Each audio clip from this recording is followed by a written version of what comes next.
Be me, Franco. Just a regular guy working a regular 9 to 5 office job. It's not glamorous. I'm not a Wall Street shark or a tech bro millionaire. My job is to sit in a cubicle and stare at spreadsheets until my eyes glaze over. The company I work for is a mid-level cog in a much larger, faceless machine. We do something with logistics and supply chain management. Honestly, I couldn't explain the specifics to you if my life depended on it. All I know is that numbers go in, different numbers come out, and I get a paycheck every 2 weeks that covers my rent and my internet bill. It's the kind of place where the biggest event of the year is the annual chili cook-off. Our office is a monument to the color beige.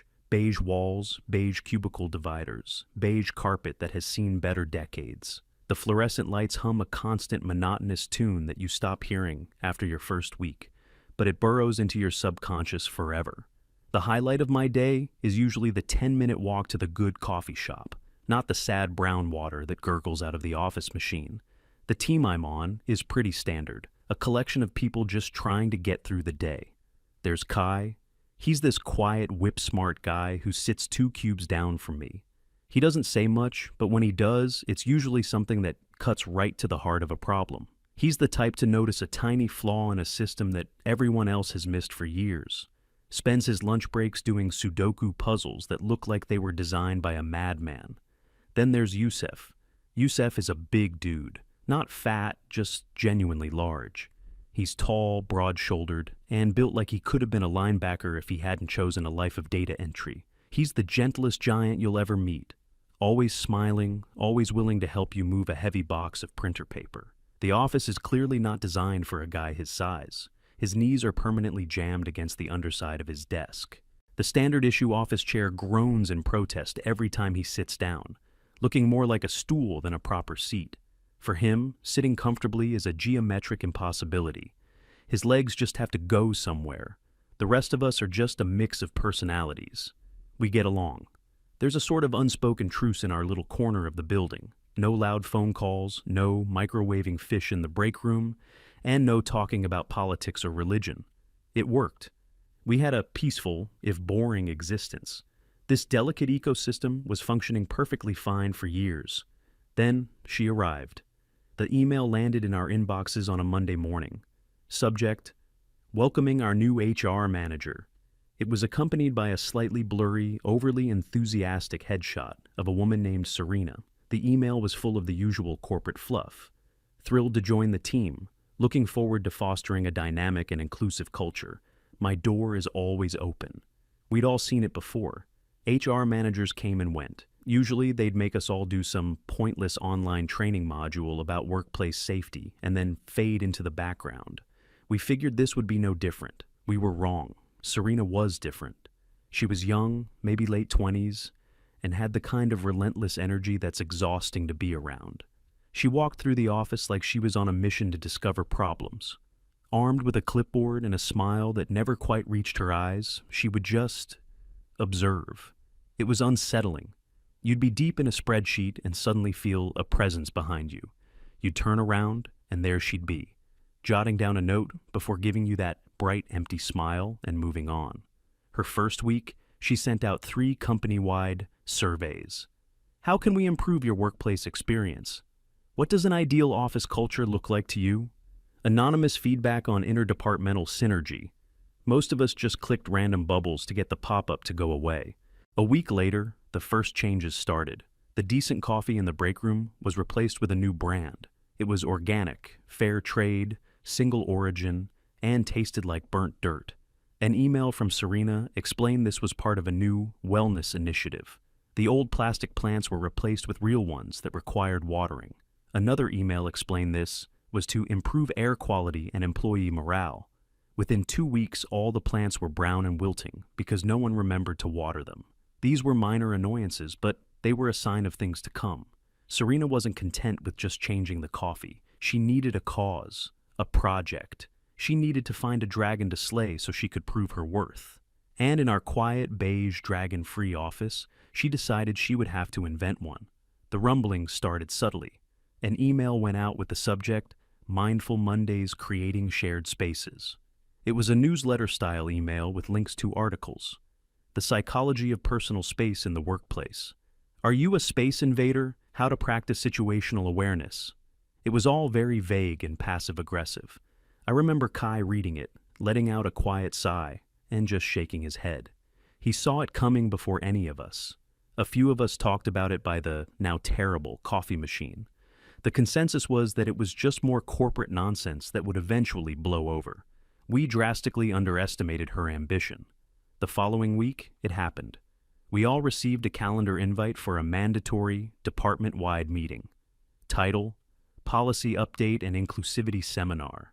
Location: Conference Room B. Attendance was required, no exceptions. A collective groan rippled through the cubicle farm. A mandatory meeting with HR is never good news. It either means layoffs or some new, inconvenient policy. We all filed into the conference room at the appointed time. The air in that room is always stale, a mix of old coffee and quiet desperation. Serena was standing at the front, next to a projector screen, radiating an almost disturbing level of excitement. She was about to have her moment. "Thank you all for coming," she began, her voice ringing with false cheerfulness. "I've been doing a lot of observing and listening since I joined the team." "Oh, we know," we thought in unison. "And I've identified an area where we can make a significant positive impact on our workplace environment, ensuring it feels safe and welcoming for everyone." She clicked a button and the projector flickered to life. The first slide was just the company logo and the title of her presentation, Project SPACE, Safe, Productive, and Considerate Environment. She had come up with an acronym. It was serious. She spent the next 10 minutes talking in circles, using every corporate buzzword in the book. She spoke of unconscious bias, nonverbal communication, and microaggressions. It was a masterclass in saying absolutely nothing while using a lot of words. I could feel my brain starting to shut down. I glanced around the room. Most of the guys looked bored or confused. Youssef, in his too small chair, just looked uncomfortable. Some of the women looked like they were trying to solve a complex math problem in their heads. Others looked like they were trying not to laugh. Then, Serena clicked to the next slide. It was a diagram. A cartoonish, gender-neutral figure was shown sitting in a chair in two different ways. One was labeled closed posture. The figure was sitting with its knees and ankles tightly together. The other was labeled dominance posture. The figure was sitting with its knees spread apart. A giant red X was plastered over the dominance posture image. A knot of dread started to form in my stomach. "One of the most common forms of nonverbal territorialism in a professional setting," Serena announced, her voice filled with the gravity of a surgeon announcing a diagnosis, "is something called manspreading." A few people shifted uncomfortably in their seats. The word just hung there in the stale air. It felt ridiculous. "This is the practice of sitting with legs wide apart, thereby encroaching on the personal space of others," she explained. "While often unconscious, it can make colleagues feel intimidated, uncomfortable, and disrespected. It's a subtle assertion of dominance that has no place in a modern, collaborative workspace." She clicked again. A new slide appeared. This one was all text, bullet points outlining the new zero-tolerance seated posture policy. My eyes scanned the words, but my brain refused to process them. All employees are required to maintain a seated posture with their knees no further than shoulder-width apart. In shared spaces, such as meeting rooms and the break room, a closed-knee posture is to be considered the standard of professional conduct. Failure to adhere to this policy will result in a verbal warning, followed by a written warning, and may be subject to further disciplinary action. This was real. This was actually happening. She was creating a formal, written policy about how we were allowed to sit in a chair. I looked over at Youssef. His face was a mixture of disbelief and genuine panic. For him, sitting with his knees together wasn't just uncomfortable, it was a physical challenge. He was already doing his best to fold his large frame into the tiny chair. This new rule was asking the impossible. Serena continued, oblivious to the wave of stunned silence that had washed over the room. She talked about how this new policy would lead to a more harmonious and respectful environment, how it would empower people to feel more comfortable in their shared spaces. She was genuinely proud of herself. She believed she was doing something important. She finally finished her speech. "Are there any questions?" she asked, with that same bright, unwavering smile. No one said a word. What could we even say? How do you begin to argue against something so completely and utterly absurd without sounding like a child? Any objection would just be twisted. If we complained, we'd be accused of being defensive, of not caring about our colleagues' comfort, of embodying the very toxic masculinity she was trying to fight. She had created a perfect trap. The silence stretched on for an awkwardly long time.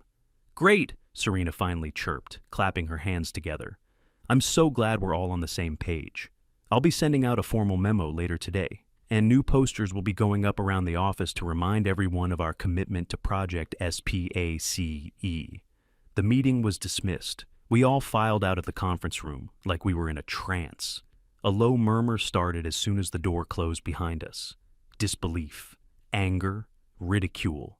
It felt like a prank, but the earnestness on Serena's face told us it was all too real. We gathered in small pockets back in the cubicle farm, speaking in hushed tones. "Is she serious?" They can't actually enforce that, can they?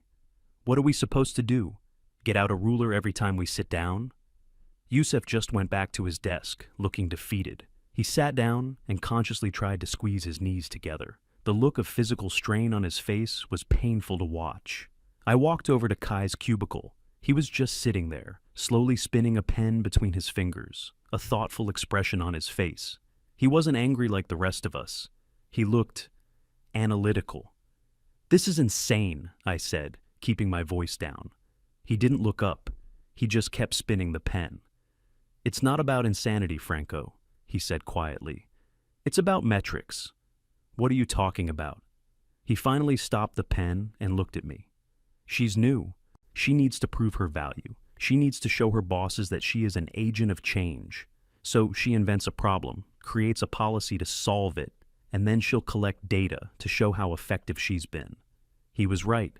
It wasn't about comfort or respect. It was about her career. It was a corporate game, and we were the pawns. "So what do?" I asked.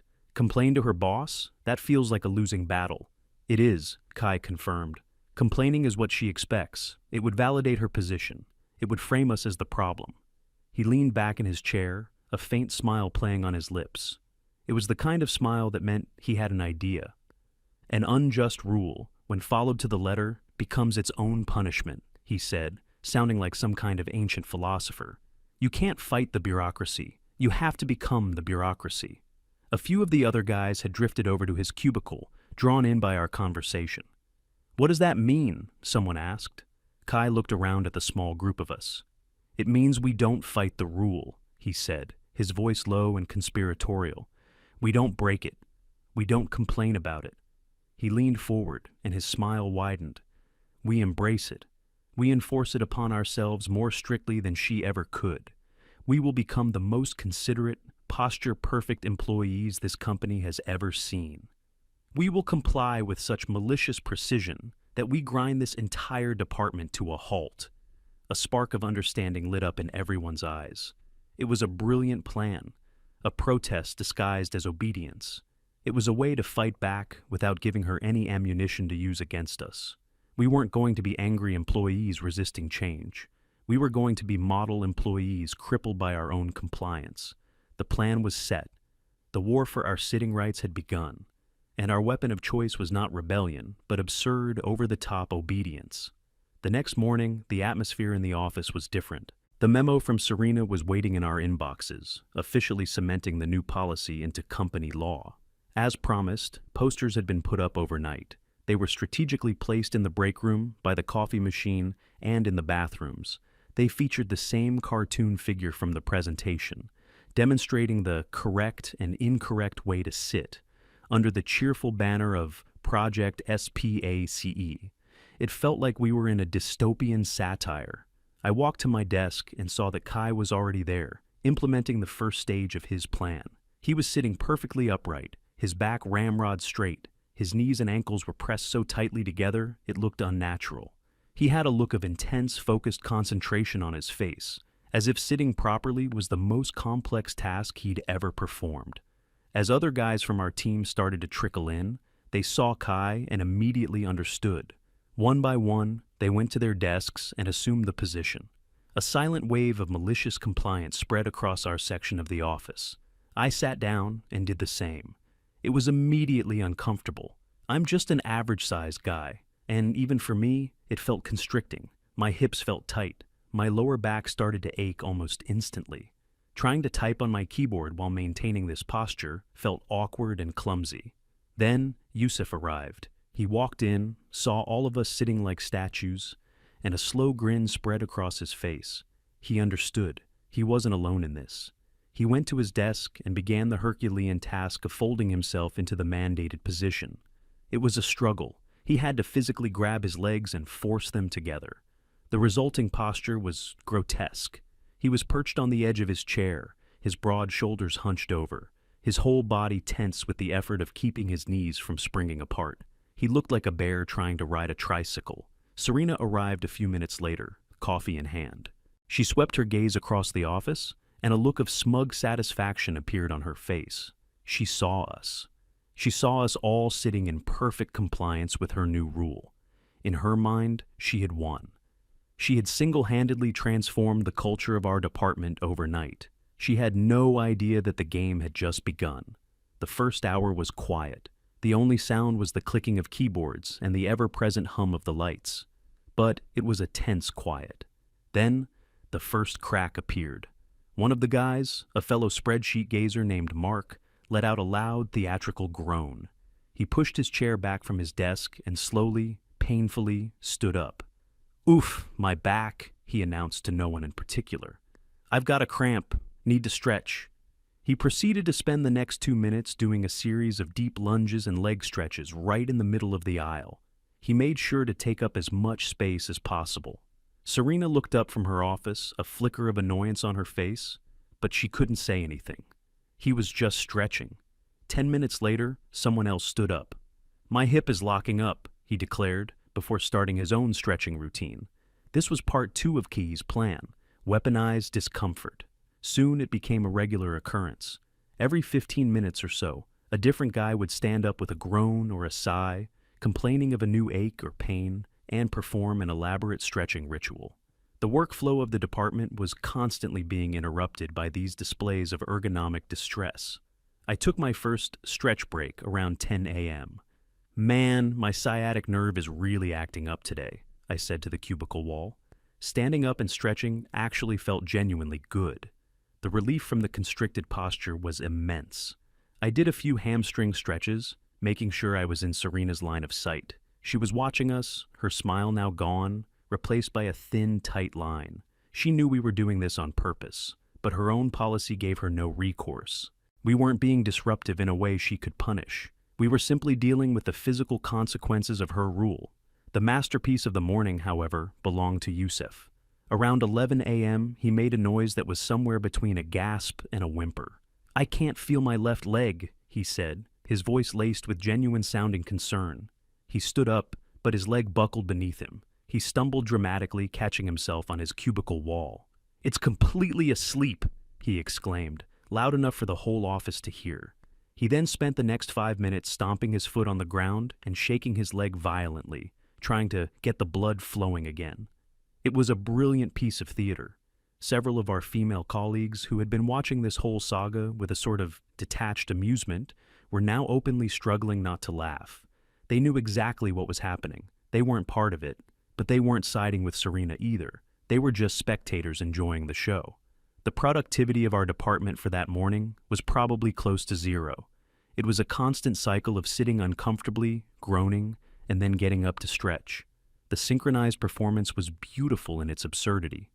The day was just getting started. Kai had more planned for the afternoon. We were about to escalate things. The lunch break felt like a council of war. We all sat in the break room, consciously spreading our legs as wide as we possibly could, savoring the temporary freedom. Yusuf looked like a new man, color returning to his face. We didn't talk loudly about the plan, but there was a current of shared understanding. Kai was eating a sandwich and looking at his phone, but I could tell he was thinking. "The morning was good," he said without looking up. "We established the physical toll. The afternoon is for props." He took a bite of his sandwich. "We need to demonstrate that we are actively trying to mitigate the harm this policy is causing us. We are being proactive about our wellness." The beautiful corporate-sounding phrase. It was perfect. We returned to our desks after lunch, ready for Act 2. Kai was the first. He walked in holding a small gray cushion, the kind you might use for lumbar support. He sat down, assumed the position, and then meticulously placed the cushion directly between his knees, squeezing it gently. He let out a soft, contented sigh, as if he'd just discovered the secret to ergonomic nirvana. Serena's head popped up over her office wall, her eyes narrowed as she saw the cushion. She watched him for a solid minute, trying to find a rule he was breaking. But he wasn't. If anything, he was showing a proactive commitment to his physical well-being in the workplace. He was using her own language against her. She couldn't say a thing. She ducked back down behind her wall, defeated. That was the green light. Within half an hour, it was a full-blown cushion revolution. People were creative. One guy rolled up his spare hoodie and wedged it between his legs. Another, in a moment of sheer genius, grabbed an empty cardboard box from the recycling bin and placed it between his knees. I found an old 3-ring binder that was falling apart and used that. It wasn't comfortable, but it made a statement. The office no longer looked like an office. It looked like a physical therapy ward for people with identical, very specific injuries. The absurdity level had been cranked to 11. The constant symphony of groans and stretches continued, now supplemented by the occasional squeak of a cushion or the rustle of a makeshift support device. We had another accident around 2 p.m. Kai needed to go to the printer. He stood up, forgetting about the cushion between his knees. The cushion dropped to the floor. He, in a display of incredible commitment to the role, tried to bend over and pick it up without widening his stance. This involved a very awkward, stiff-legged squat that made him look like a flamingo trying to bow.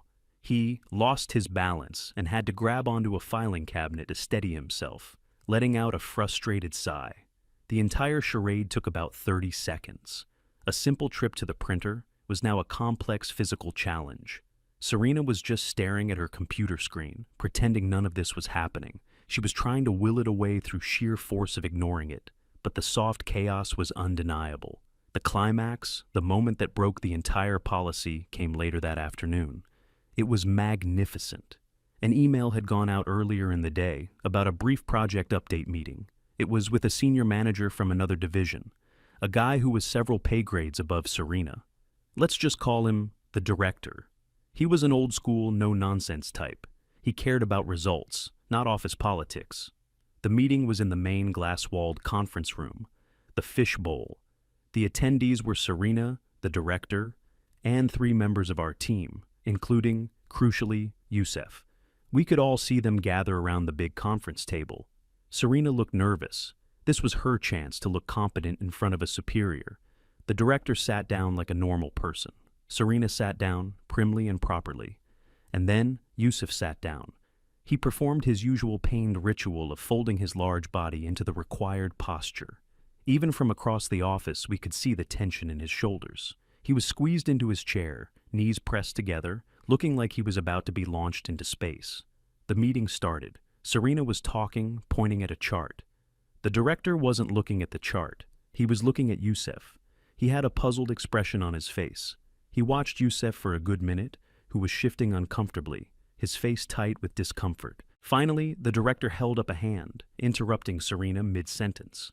We couldn't hear what he said, but we could read the room. He gestured towards Youssef, a clear question on his face. Something like, "Is this guy okay?" Serena's face froze. A deer in the headlights.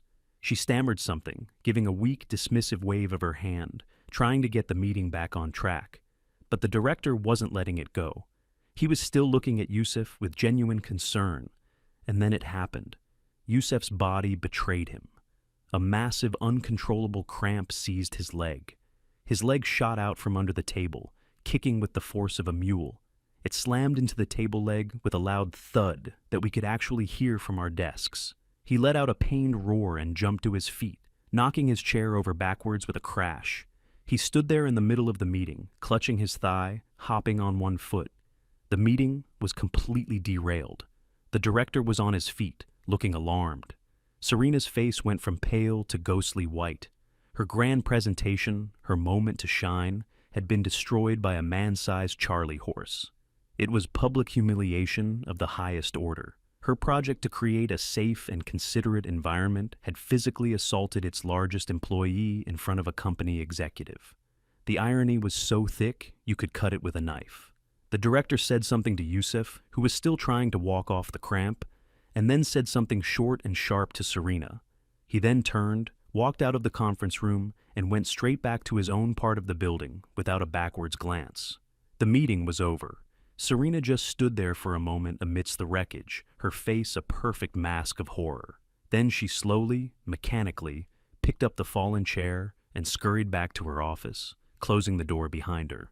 A beautiful, reverent silence fell over our department. We had won. The next morning, there were no posters on the walls. They had all been taken down. No one assumed the position. We all sat normally, gloriously, comfortably. We sprawled. It was a beautiful thing. Serena's door remained closed all morning. Just before lunch, an email landed in everyone's inbox. It was from the director's office.